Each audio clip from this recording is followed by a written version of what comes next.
I don't believe that grand jurors are in secret misapplying the law or the evidence. I just don't believe that. Chief Charles McClellan is defending a grand jury system that is taking heat in Houston, Ferguson, and Staten Island.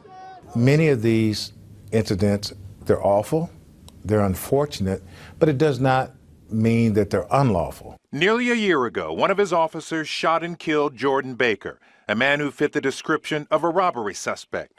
The two men struggled before the officer says Baker rushed at him with his hand in his waistband. The chief says it was Baker's behavior, not his race, that was the problem. Struggling with a police officer, fighting with a police officer, wrestling with a police officer, running from a police officer is not the appropriate response.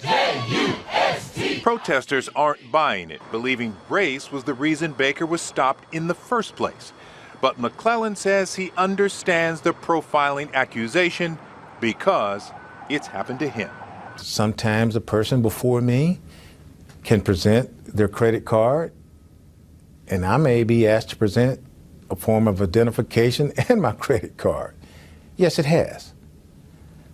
But so you certainly understand then yes, the public's perception yes, that police officers sometimes may do the same. I understand the public's perception, and also I understand from a police officer's standpoint.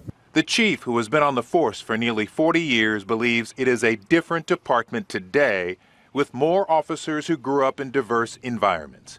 He mentioned the talk that most black men are familiar with when it comes to dealing with police.